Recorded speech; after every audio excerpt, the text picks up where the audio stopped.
Hey everybody, welcome to the show. Around the nation right here. Jeff Waldorf with you on this Tuesday evening. Got a great show for you guys today. A lot of stuff lined up. We're going to have a little bit of fun, including, does Donald Trump hate Christmas? I know. I can't resist. Then we do have the foundation. I'm going to talk a little bit about Flynn at the beginning of the show. Then we have news on the border wall. The Democrats versus Donald Trump on the border wall. Who's actually going to win on this one? Interesting question. Then we're going to look at the effect of the tax cuts on working people. How much did they actually get on this near anniversary to the GOP tax cuts? Then we're going to talk a little bit about the Democratic presidential primary. Got a couple of polls that I want to go through. That's going to be fun. And then banking while black. You're going to be enraged at that story once I give you the details on that. So, going to have some fun here. Now, earlier today, I did talk about Flynn. Earlier today, he got basically, he was in the sentencing, or pre-sentencing, I should say, and the judge basically ripped him a new asshole. Said that he basically betrayed the country, and yet now, since he's been working with the Mueller investigation, he's been cooperating with investigators, it turns out his sentencing has been postponed. So, there's your update on that. So, look, depending on how well he worked with prosecutors, or how much evidence he has helped the investigation with, whether it be related to Trump or related to other things, other crimes in that area of, foreign influence and money laundering, etc. We'll see what happens. But I was kind of shocked. I was like, wait a minute. No sentencing today.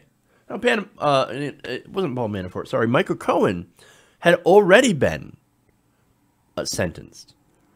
So, he got 3 years. But Michael Flynn, oh, that's very interesting. My guess it has something to do with Turkish lobbying, as well as possibly trying to kidnap someone and take them back to Turkey. That's my guess. I don't have any information on that. But that is very, very interesting. What's also interesting is I forgot to turn on Facebook. So, there we go. Now we have the Facebook stream going. Good thing, because I haven't actually started the actual show yet. So, you guys will get to see all the stories, of course. And look, I post on Facebook. All the videos go up every day. And I also post all the videos on YouTube. So, plenty of places where you can catch this stuff. But, all right. Anyway, before I jump into the stories, please remember to like and share if you haven't already. Also, consider super chats. That helped the show. And also, we still have mugs. Like, nobody's buying the mugs. I don't know why, because they're freaking awesome. So, if you want to do that, you'll probably be a little too late for Christmas now. But, sorry. We still have those mugs, which are fantastic. And we also have t-shirts. So, check those out. Link is in the description. It's our Teespring TYT Nation store. All right, guys. Now, that's all for that. Let's head into the show. Yeah.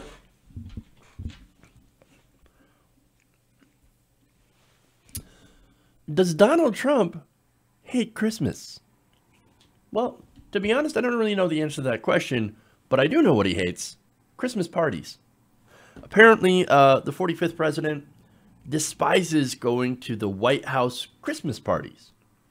Now, according to New York Magazine's Olivia Newsy, current and former White House staffers say Trump regards presidential Christmas parties with a special loathing and goes out of his way to escape the parties early. So, wait. What happened to making the Christmas parties great again? Apparently, he just doesn't want to.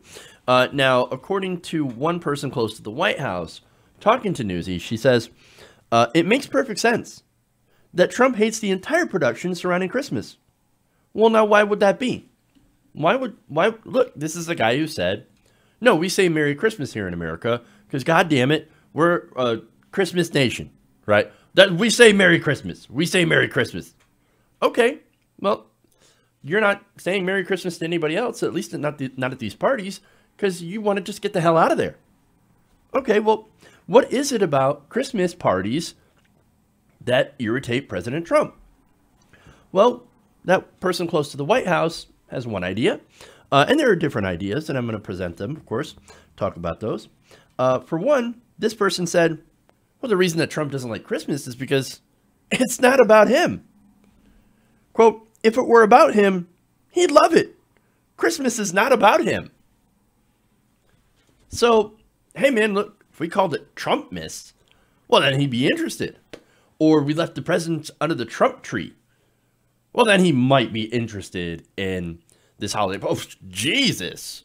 Oh, no. Yeah, family. The only family I care about is my family. Okay. All right. Now, one White House official was a little bit more fair, telling Newsy, quote, look, it's just a lot. It's really busy. I mean, they're hosting all these people, half of whom they don't even know. I mean, I don't want to meet people I don't know. I don't want to sit there and take pictures. And that, of course, factors into it later. But they said he just gets impatient. He likes to go. Sitting through things, well, he gets restless. I mean, come on, don't we all get restless? That sounds like a child. Look, think of it what you will, but somebody who can't sit still and, you know, gets tired and irritated at Christmas parties, doesn't want to be there, that sounds like a child. But now there's more. Now, as I mentioned before, the pictures, Trump hates taking pictures. At one party, apparently Trump grew so annoyed that he began complaining openly to one of his aides. He said, hey, I'm supposed to be president, but now all I do is stand there and take pictures all day. There's no telling what's going on in the world right now. I'd never know. And do you actually think that he cares? No, he doesn't actually care about that. No, he wants an excuse to leave. I want to know what's going on in the world. So I'm going to leave and I'm going to go watch Fox and Friends. That's what's going to happen. Come on, man. Jeez. No, he doesn't care. He just wants to get out. But anyway. Now, while shaking hands with guests and standing for photos at another party, last year, Trump had spotted Mike Pence in the crowd. And you're going to love what happens next, right? So, again, he didn't want to take pictures. He didn't want to be there. So here's what he did. According to a second White House official, he forced the vice president to take his place. He and Melania left and subbed in the vice president for the photo line. Mike. Hey, Mike, get over here. Get over. You're going to take pictures for me and Melania. But sir, you're the president. Just do it, Mike. I'm going upstairs. This party sucks anyway. I'm out of here. I love how he just gets Mike Pence to pretty much do everything. Mike Pence, run the country. Come up with policy. Sit there and not say anything. Go, okay, Mr. President. I can do that. Yes, sir. Wish Mama was here. As long as I'm not in a room by myself alone with a lady, Mom and my wife they just wouldn't approve. Sad. Now, because of his hatred of photo lines and meeting random people, there are a few parties, besides those held for the Secret Service and law enforcement, that now feature a formal photo line. One senior official said, quote, he was frustrated last year. I think anybody would be. Well, not necessarily. There are actually people that shock, horror, disgust, actually like other people. And actually like shaking hands and meeting other people. I know, it's crazy. And even taking pictures. I mean, all the other presidents, at least back to John F. Kennedy, have done this. And I believe it was Kennedy that started making Christmas a little bit more commercialized in the White House and celebrated in the White House. So, but All that changed when the baby got into office, of course. But now that same official said, this year he's been fine, thanks to these changes. And I think it's because last year so many of the parties had photos. So this year we have way fewer photo lines. This year's been much better in terms of his being fine with things and in a much better mood. He said a couple of times that this year is way better than last year. So, no, of course they have to change everything. Why? You got to appease the baby, or he's going to throw a fit. That's what happens. So, of course, in addition to getting rid of photos and throwing Mike Pence in there to take photos for him and all this stuff, he also got rid of the press party. Now, here's the thing, right? Under normal circumstances, I'm actually against having a press party in the White House. Why? Because I don't want the press and the people in power to be like this, right? I don't want that. Because the press is actually supposed to hold the president accountable. But the reason that there is no press party this year is not because of the reason of, hey, we shouldn't have entrenched power structures cozying up with the media that's supposed to hold them accountable. No, it's because we actually have the media that is starting to hold the president accountable, and the president's a baby and doesn't like it. That's what's actually going on here. So, in a weird way, he does the right way, the right thing for the wrong reasons. Which is basically, I don't know, some decisions that he's made. For example, the Trans-Pacific Partnership and trying to change up NAFTA, which he didn't actually do. So, trying to do the right thing for the wrong reasons, totally self-involved reasons. But anyway, as far as Christmas goes, look, if you were looking for holiday cheer, well, I don't know if it's going to come from the White House this year. Certainly. But that's what I've got on that. All right. Moving on to more serious stuff. Let's go to the Trump Foundation. Big news on that.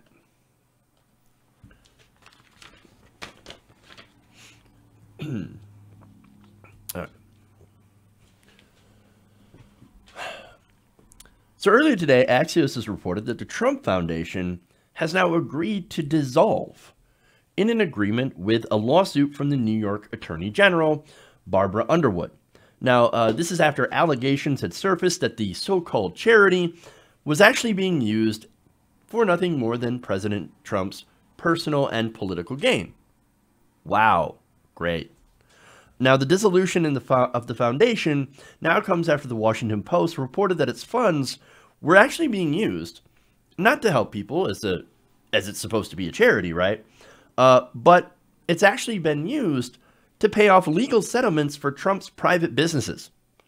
And not only that, but it also included purchasing art from one of his clubs, as well as making illegal political donations. Now, Underwood said in her ruling that the investigation had found a, quote, shocking pattern of illegality involving the Trump Foundation. Oh, shocking, I know, right? No, that's not shocking to anybody who's been paying attention. But again, that's they got to say, oh, shocking levels of illegality. Great.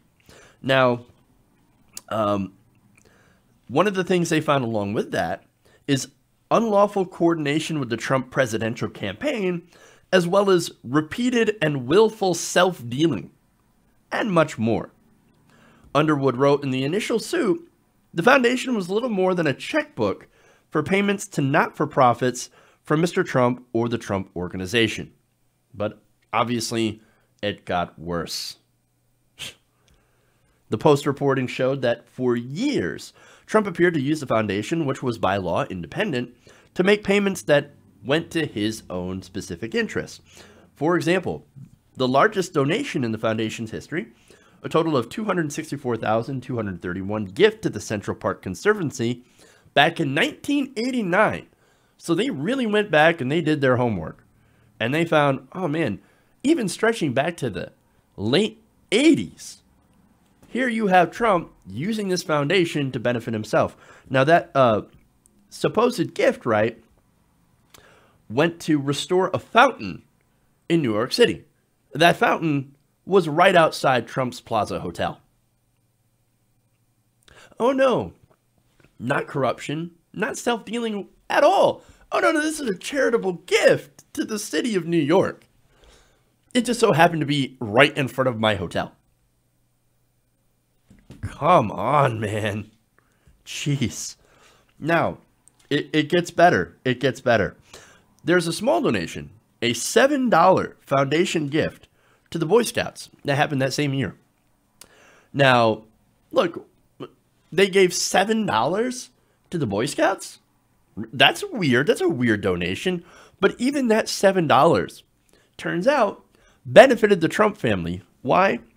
Well, it matched the amount required to enroll a boy in the Scouts that year. Well, guess what? Don Jr. had enrolled in the Scouts that year. That was the $7 cost. Jesus Christ, Donald Trump is so goddamn cheap that he used money from his foundation, his charity, to pay himself back for enrolling Don Jr. into the Boy Scouts. I've never seen this level of cheap, this level of petty. Wow. Yeah, I know, 2 years into it, and I'm starting to get surprised at the level of his depravity. Crazy. But anyway, now, that's not the only time his kids turned up in this as well. The Attorney General's investigation also found evidence that Donald Trump Jr., Eric Trump, and Ivanka Trump, all listed as officers of the charity, had never actually held a board meeting.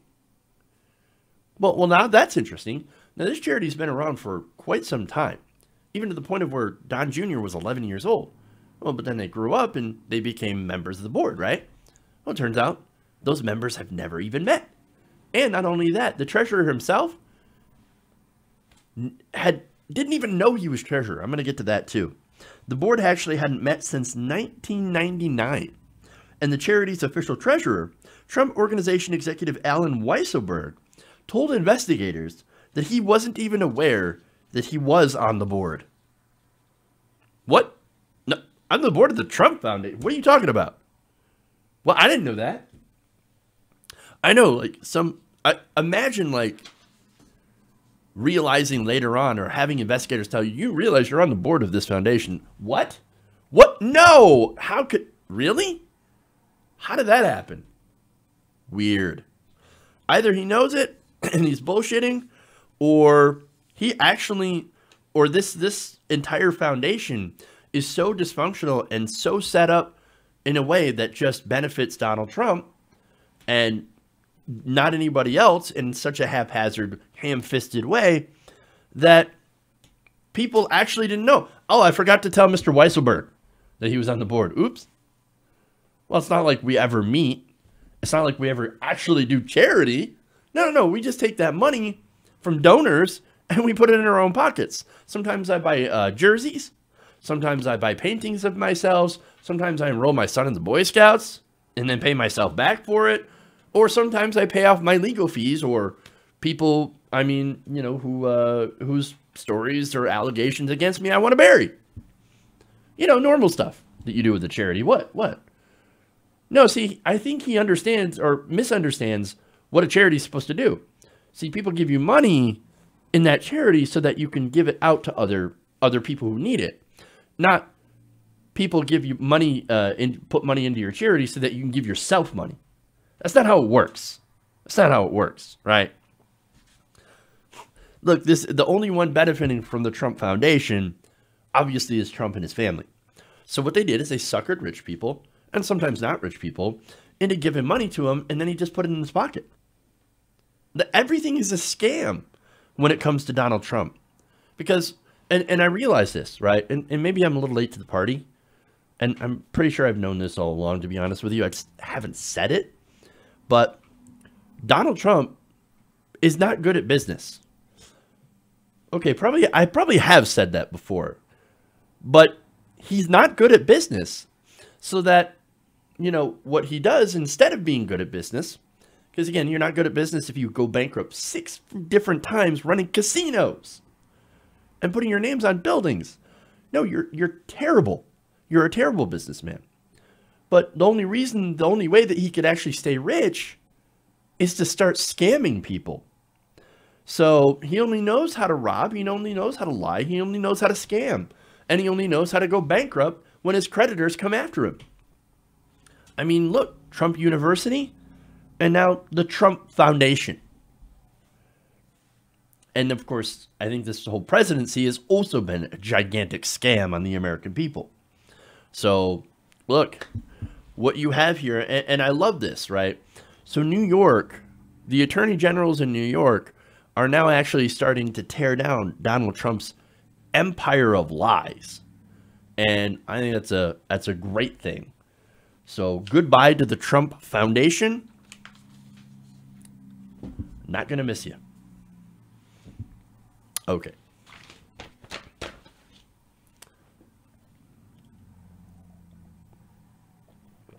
All right. One more story here before we go to a break.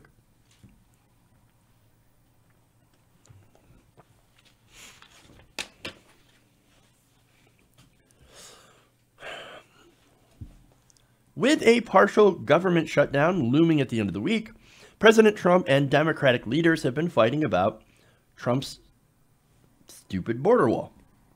I mean, Trump, of course, has demanded $5 billion or he's going to shut the government down. He said that. He said, I'll be proud to shut the government down if I don't get $5 billion for my border wall. Now, that $5 billion, that wouldn't actually build the entire wall. No, that would be maybe a small section of the wall, because the entire wall is estimated to be anywhere between $20 to $70 billion. And he wants that $5 billion down payment so he can keep the government open. Ridiculous, right? Because everybody knows that a government shutdown, even a partial government shutdown, would be an absolute disaster. And we've seen that in the stock market with stocks falling already. So, of course, in response to that, and in response to basically Republicans not having the votes to shut down the government, or I should say not having the support to shut down the government, they have finally admitted defeat. Now, White House spokeswoman Sarah Huckabee Sanders was recently on Fox News, and she basically told them, look, yeah, we're not going to get it from the Democrats. But don't worry, we have other ways that we can get that $5 billion. So don't worry about it. She said, at the end of the day, we don't want to shut down the government. We want to shut down the border. Hey, man, at least you're honest about it. Just saying. Sanders said the White House was exploring other funding sources and believed that something could be legally done. Now, she said there are certainly a number of funding sources that we've identified that we can use, that we can couple with money that would be given through the congressional appropriations that would help us get to the $5 billion that the president needs in order to protect our border. Well, you know, I have an idea. Why don't you just take some of that money, that $5 billion that you gave the military in the latest budget? Just go ahead and take that. Go ahead and take that. Use that for the wall. Or not. Maybe this actually just give it back to the taxpayers, because the military certainly doesn't need it, and neither does Trump's border wall. But anyway, good luck with that. Good luck with finding alternative revenue sources for the wall. You know what? You know what I just realized? I think the Democrats actually just won on this. Holy crap. They won. It took a while. But the Democrats, they actually won. Now, earlier today, they were having negotiations with Chuck Schumer and Nancy Pelosi, and Mitch McConnell, the Republicans were like, okay, look, just give us $1.6 billion. You know what the Democrats said? Surprisingly, no, not going to do it. We reject that offer. Come at us. We're not going to reject any sort of offer that makes us give money towards even border security, because we don't want that to basically be funneled in other ways towards a wall. And so that's what this is. And so surprisingly, the Democrats are actually strong. And why? Well, of course, it took Donald Trump being a complete moron, for one. You had him saying, I would be proud to shut down the government over the wall. Well, way to go, dumbass. That got Republicans cringing like, oh my God, why? Why did you say that? Why did you own that? Because all you would do, if there was a shutdown, is show that videotape. Like, oh, do you remember what Trump just said? Yeah, let me show you the tape. Oh, look, he'd be proud to own a shutdown. You're shut down, Republicans, and they really don't want that. Now, you also had Republicans not giving Trump the votes, right? But I think this is the most important factor here, and I don't think other outlets are really covering it this much. But the markets, because of this possible shutdown, have been roiled, and so look, that is the last thing both Democrats and Republicans could possibly want. And so that is also the reason why Democrats tend to fold. Well, Democrats listen to the donors, right? No, so do Republicans, of course. And in a contest of who's even more corrupt, Republicans take the cake every time. And not to say that the Democrats aren't too far behind when they're in their own corruption, but in this case, most Republicans, they already know what the donors want, and they don't want a shutdown fight. They're like, no, we don't want a shutdown fight. We don't even care about the wall. Why would you shut down the government, the wall? You know, that's going to hurt the markets. No, stop it, stop it, stop it. I don't want to hurt the markets. And so Schumer, like, he knows. Pelosi, she knows. Like, he doesn't have that support. The Republicans are never going to go in favor of this, in favor of a shutdown. So we know we're going to win. Success is guaranteed. So, yeah, we can actually pretend to be strong on it when we already know we're going to win. Because we're basically going up against an idiot, a baby. So, then again, I would never underestimate the Democrats' ability to steal defeat from the jaws of victory. So, let's just be honest on this, right? But so far, it looks like the Democrats are going to win this fight. Wow. I never thought I'd say that one. All right. We're going to take a break. We'll come back, read some super chats. And so please, if you haven't already, give us a like and a share on YouTube or Facebook or wherever. Sharing is caring. And we'll come back and read some of those right after this break around the nation.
Hey, welcome back to the show, Around the Nation, right here. Jeff Waldorf with you. Got a couple of super chats that I want to read here. Platypie says, I didn't know about the mugs. I know, right? Kind of cool. I like it. I like it so much that I ordered one myself, and I had to pay for it. So, there you go. Also, like you said, t-shirts. There are t-shirts as well. And I want to do more designs. It's just I don't have any artistic talent. So, there's that. And so if you want your the logo on the mug and stuff, you can go and order that at our TYT Nation store. Okay, anyway. Shane McAndrew says, how's the 5 o'clock change helping?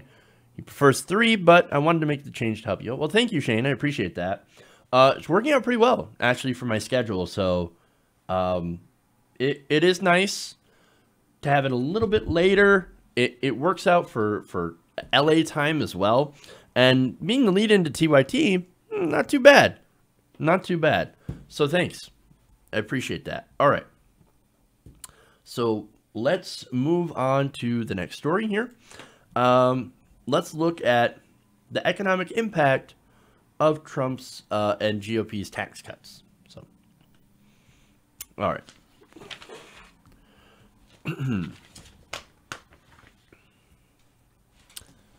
So next week marks the 1-year anniversary of the Republican tax cuts for the rich.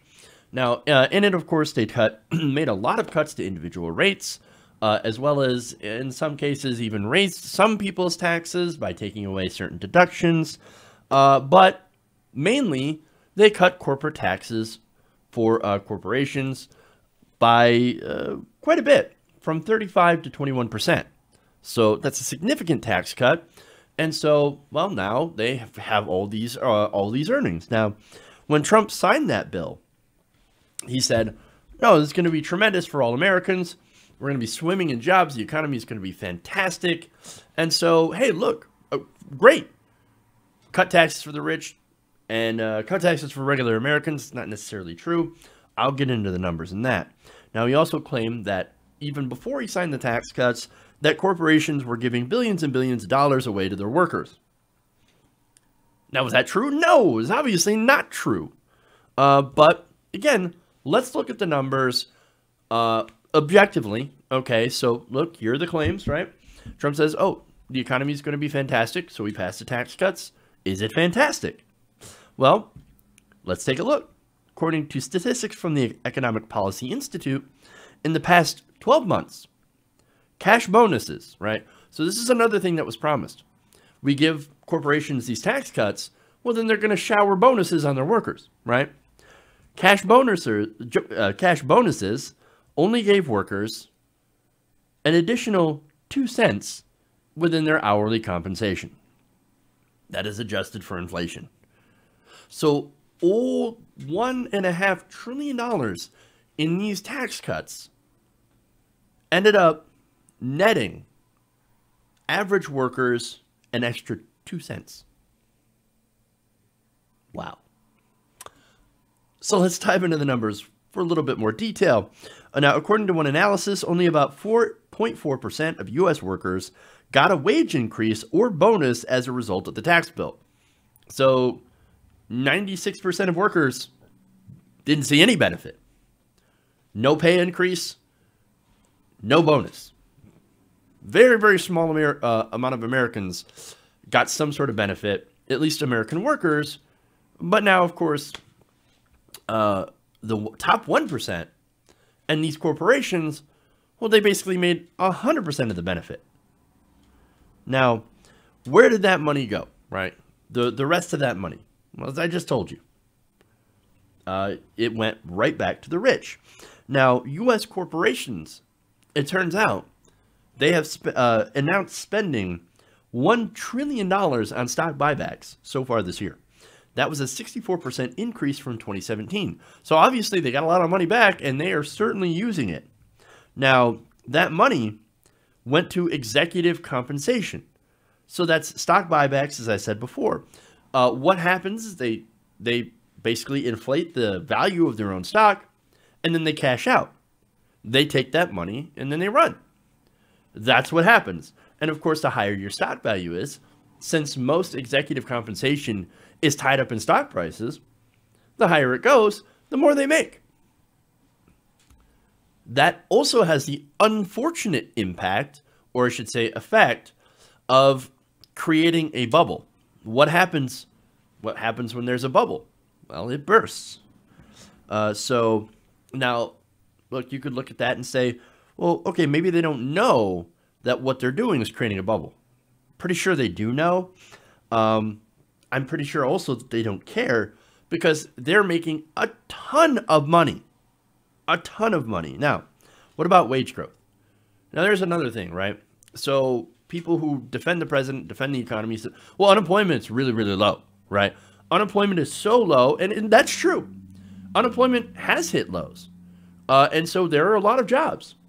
Now, historically, when wages hit such a low level, or I'm sorry, not wages, but employment, or I should say unemployment hits such a low level, wages start to rise because there gets to be more of a demand in workers, right? So have we seen that?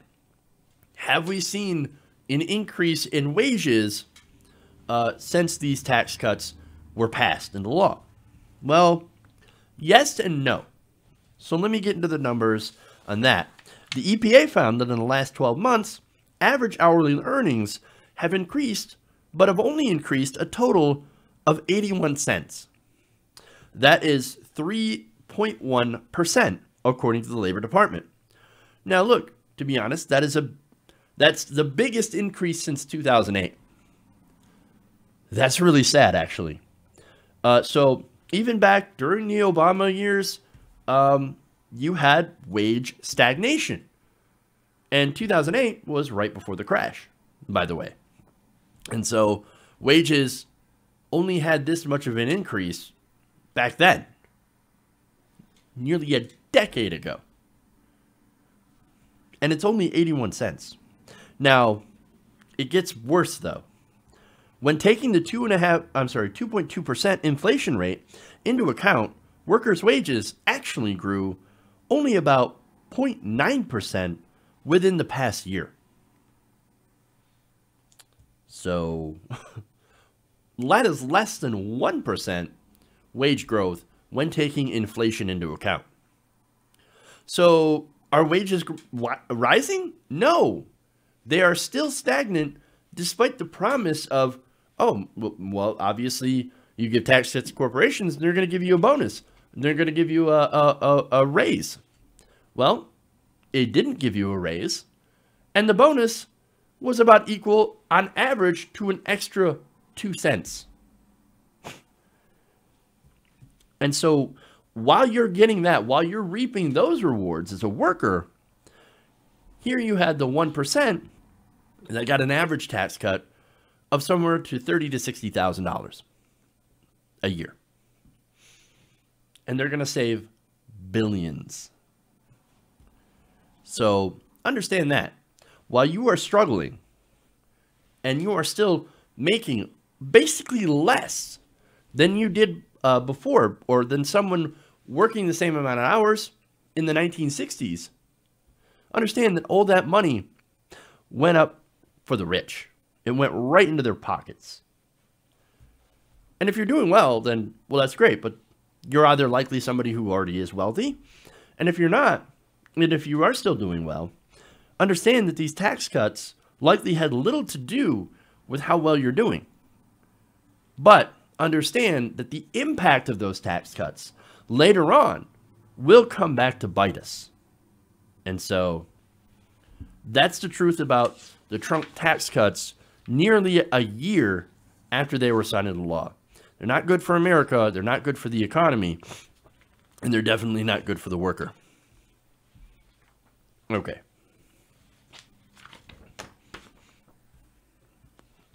So let's move on. Got a great poll for you guys.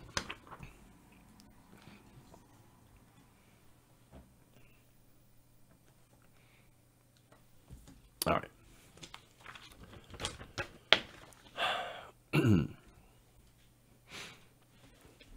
So it appears the Democratic primary is already underway. Now, recently CNN, Politico, and others have been conducting polls on who should run against Donald Trump, or what's becoming increasingly more likely, another Republican in 2020. Now, I'm going to go through some of those polls, and first we're going to start with Iowa. Now, Iowa, of course, is being cited by a lot of centrist Democrats as a pushback to the progressive energy that is going into this race. Now, I'm going to go to that poll, and I'm going to present what they found.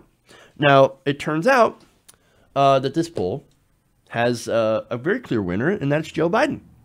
Now, Joe Biden received about 30% of the votes. Now, you also have Senator Bernie Sanders, who came in second with 13%. Then Beto O'Rourke, who received about 11%. Elizabeth Warren is at 9%.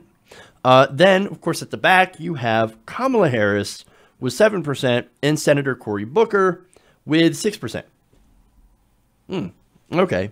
So now, of course, centrist corporate Democrats, they look at that and they say, well, look, Bernie Sanders, he's in second place.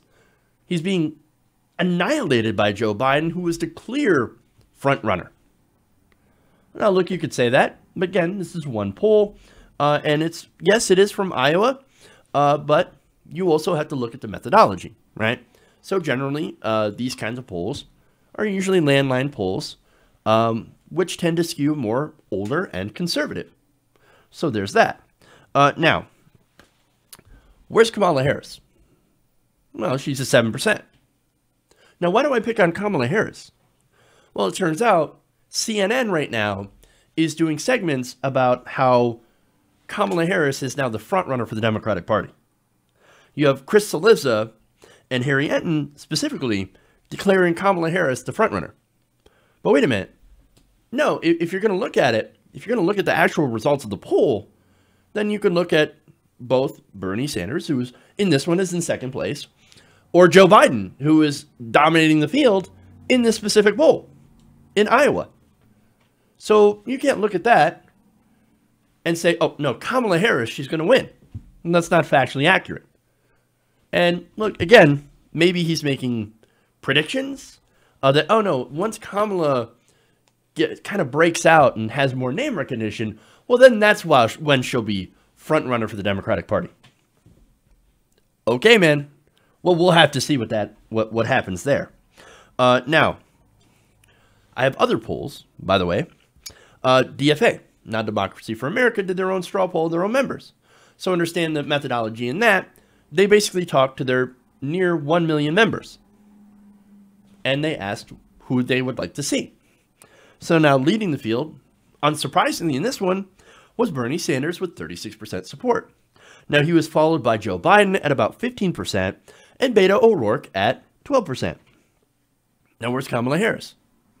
Well, Kamala Harris and Elizabeth Warren are 8 and 7% respectively. So not doing very well, Kamala Harris. But again, it seems to be a race between Biden and Bernie. No other potential candidate received more than 4%. So it would appear, again, the top two are Bernie and Biden. All right, then. Now, again, polling methods, right? The Iowa poll looked just at people in Iowa, and it skewed very conservative because of landlines. DFA, more progressive organization, and their members are more, they're either younger or more activist or both. And so you end up with a massive amount for Senator Sanders. So understand that these results, right? And I'm breaking them down and I'm trying to be as fair and accurate as I can. And also I have to note that these results are super early. Now, what is not an early poll are the polls that constantly rake Senator Sanders as one of the most popular politicians in the country. Now, of course, centrist Democrats will point out, and they have already, that, oh, yeah, sure, but Senator Sanders just didn't have support from black people or minorities, right? He just doesn't have that support. Black people don't like Bernie Sanders. Well, then let's look at that, and we'll see if that's true. Now, in a CNN poll released on December 14th, Senator Sanders was seen both having the second highest overall approval rating among adults polled and the highest approval rating among non-white adults who were surveyed. Starting on page 15 of that poll, CNN broke down the favorability of each candidate based on various demographics. Senator Sanders wins the non-white demographic with 58%, topping Biden's 56%. So, So if you want to say that Bernie Sanders does not appeal to black people or, other minorities, Latinos, well, that's simply not true. He has the highest favorability rating with minorities. And minorities are what's going to win in 2020. Minorities played a huge role, especially women of color, in the midterms. So they had a huge positive impact. They are a big part of the Democratic Party. Now, there are centrist Democrats, corporate Democrats, that are saying, hey, wait a minute. You can't win without black people, and black people just don't like Bernie. Well, this poll flies in the face of that. And I expect there to be other similar polls to this vein that show that Bernie Sanders is actually incredibly popular among a base of the Democratic Party that is required to win an election in 2020. It is just what the facts are. And so if you have a problem with an analysis of these polls, then you have a problem with the polls. Because simply, I'm telling you what they've actually found. So if you're going to say right now that Kamala is the front runner, no. Simply not true. Now, could that change? Of course it could change. It could change in the next coming couple of months. It could change in the next coming year. We could see Kamala rise. We could see Amy Klobuchar.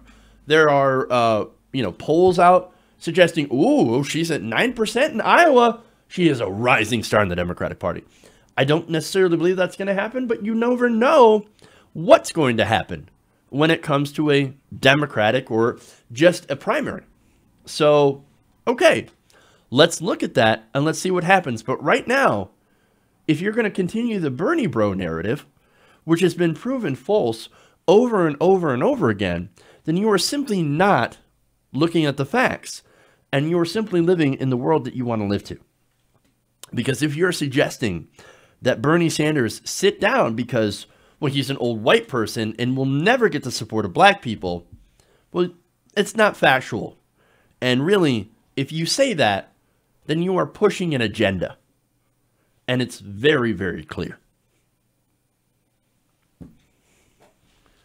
Okay.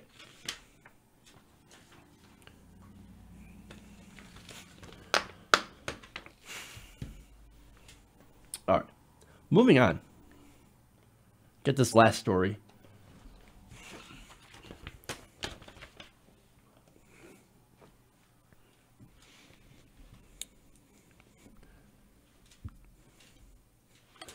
Now, you've heard of walking while black, grilling while black, getting into your apartment while black, sitting by the pool while you're black. Well, get a hold of banking while black. A black Ohio man said that bank tellers had refused to cash a paycheck from his new job. Now, why would that be? Why would they refuse to cash his paycheck? Well, it turns out they believed that he earned too much and therefore believed that, this must be fraudulent, right? Now, this is Paul McCown's. And what he did is that he tried to cash his first paycheck from his new job with an electric company at a Huntington bank in Brooklyn. Now, this is not Brooklyn, New York. This is Cleveland, Cleveland suburb of Brooklyn, reported by WOIO TV. Now, that paycheck. Now, look, here's the thing. So if somebody comes in with a paycheck that's like 10 grand or some outlandish number, well, then of course you would stop them. Now, how much was this paycheck? This was a grand total of $1,000. So he comes in and tries to cash his check. And tellers were like, well, look, you need to do 2 forms of identification, and you need to give us a fingerprint. Now, I'm actually not against it because that's the rules for everybody. 2 forms of identification and a fingerprint. And look, it turns out that they've had some people doing fraud in the past, right? So, okay, the identification, fingerprint, we're fine, right? So he did that, and McCown's and bank employees started looking at the computer screen and questioning their transaction. Ultimately, they ended up refusing to cash the check without speaking to his employer. Now, McCown's did say, look, man, they did try to reach my employer. He just wasn't picking up the phone. He's probably busy. Okay, fair enough. But they said, look, we can't get a hold of your employer, so we can't verify the check, even though it's only for $1,000, and even though that you have presented 2 forms of ID and your fingerprint. Okay, well, that's rude, right? That's rude service. That's terrible service. Why would they not cash a check? I think we all know the answer to that. But as bad as that is, and as annoying as that is, what came afterwards is actually worse. As McCown's was leaving the bank, a police car pulled up in front of his truck before he could drive away. According to call records, it appears they had called the police on him for trying to cash his paycheck. In fact, according to call records, he's trying to cash a check and the check is fraudulent. It does not match our records. What records? He wasn't a Huntington customer. So what's going on here? Now, the teller also admits that McCown's did not know the police had been called, and officers had handcuffed him and placed him in the back of the police car.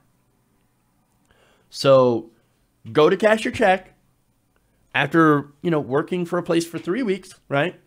So he gets a good check, $1,000. He's like, all right, yeah, I'm going to go cash in. I'm going to go maybe get some beers, chill out at home, or maybe go out to dinner. Oh, no, now I'm in the back of a police car because the tellers didn't believe that I even made that much money. Insanity, right? And, of course, this is all because he's black. Oh, he's a black guy. He must be trying to do fraud. He must be trying to pull one over on us. Well, we're not that dumb. We're going to call the cops. Jesus, man. Now, here's the thing, right? So why would people believe that? That he must be doing fraud just because he brings them a paycheck that really isn't all that much. And I'm not saying that to disparage him. I'm saying that $1,000, look, it's a decent paycheck for sure, but we don't know if it's weekly or biweekly. But $1,000, that's not unheard of. I'd love to make $1,000 a week, to be honest with you. I don't even make that much. So good on him, man. That's great. But again, all you hear on Fox News, all you hear on conservative media is that black people, well, they don't make money legitimately. They must either be selling drugs or they're criminals and they're thugs. And they're always trying to run a scam. So it must be running a scam on these poor white bank tellers. That must be it. No. You must be thinking Donald Trump, who just had his foundation shut down for scamming people and putting money into his own pockets. So what they did is that they basically handcuffed him, put him in a police car, all for trying to cash his paycheck that he worked for. Now, thankfully, he did not go to jail. Minutes later, police had contacted the black man's employer and confirmed that McCown's had worked there for a total of 3 weeks and made just as much as his paycheck showed. My employer, McCown said, quote, yes, he works for me. He just started, and yes, my payroll company does pay him that much. Police then confirmed his claims to the TV station, and McCown said he cashed a check at another location the next day without any trouble. Well, there you go. So now the bank, of course, Huntington, their corporate office put out a statement. They said, we sincerely apologize to Mr. McCown's for this extremely unfortunate event. We accept responsibility for contacting the police as well as our own interactions with Mr. McCown's. Anyone who walks into a Huntington branch should feel welcome.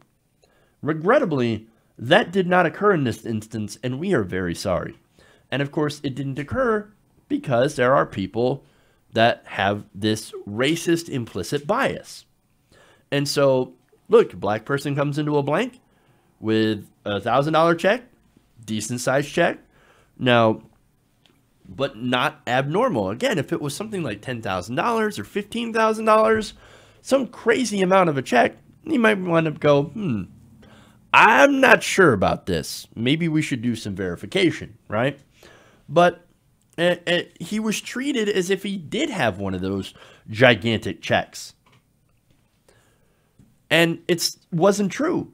So, and look, here's their excuse, right? As I mentioned before, there's been 11 instances of fraud in the last couple of months. So we're just making sure. And our tellers are hyper vigilant against what could be a scam. But here's the thing. Not every black guy you come across is trying to scam you. I know that sounds like I shouldn't have to explain that. But yet some people don't seem to understand. They saw a black person, they thought, no, that's too high. This guy must be a con artist. Now, why would they think that? We all know the answer. This is simply profiling. And the thing about implicit bias is that sometimes people don't know that they're doing it, but they are. And we as a society, we need to realize that we're treating people differently for no other reason other than the stereotypes that we have heard and the color of their skin. We need to step back, we need to realize it so that we can actually fix it and stop going after black people, putting them in jail or arresting them or calling the police on them for doing normal things. This guy deserves an apology, and that's basically what he says he wants. And so I think he should absolutely get it. An apology for profiling. But anyway, that's all I got for you guys. Thank you for going around the nation with me today. Please like and share the stream. Check out the videos later on if you were late to the show at all. Super chats, patreon.com/TYTNation. That's how you can support the show. There's also a mug. You can sign up also for our partner, microbinge.com. It's our social media site that's like not Facebook, and trying to be ad-free, which would be fantastic because I am tired of Facebook ads because they suck. All that stuff. So, all right, guys. Thank you all. Love you guys. And remember, change begins with you. Good night, nation. TYT's next. We'll see you tomorrow.